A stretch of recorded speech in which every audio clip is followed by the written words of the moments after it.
দেখো অবস্থা, দুর্গাপুজোর ঢাক বাজছে, ভক্তরা মেতে আছে, শঙ্খ বাজছে, হঠাৎ ঘোষণা, অ্যাটেনশন প্লিজ, নামাজ শুরু, মাইক বন্ধ করো। আরে দাদা, দেবী দুর্গাকে বলবো নাকি মা একটু দাঁড়াও, নামাজ শেষ হলে আবার ঢাক বাজাবো? এ আবার কেমন নিয়ম? এটা তো পুরো কমেডি সার্কাস হয়ে গেল। ঢাকিরা ঢাক হাতে বসে থাকলো, নামাজ শেষ হলে আবার ঢাক বাজবে। এখন আসল কথা, এই নিয়ম বানায় কারা? নেতারা।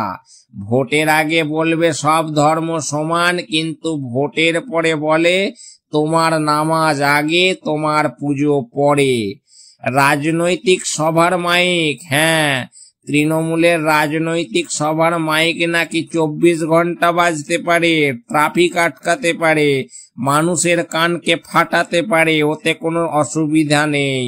কিন্তু বছরে 4 দিনের পুজোর মাইক বাজলেই বড় সমস্যা। আরে ভাই, এটা কি ধর্মের শান্তি না ভোটের খেলা?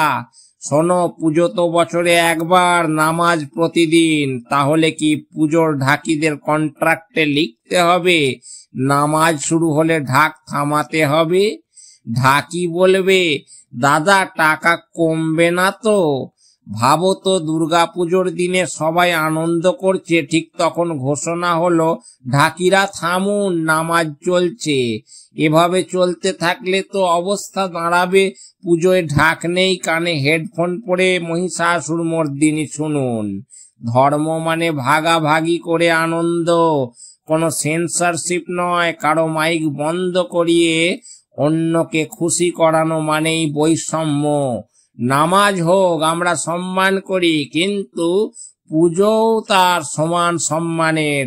কারো অধিকার কেটে অন্যকে দেওয়া মানে শান্তি নয়, অন্যায়। তাহলে বলছি, যদি সত্যি শব্দ দূষণ বন্ধ করতে চান, আগে রাজনৈতিক সবার মাইক বন্ধ করুন, তারপর পুজোর ওপর নিয়ম চাপান। তো দর্শকবৃন্দ, এই ছিল বানরবাবুর আজকের রোস্ট।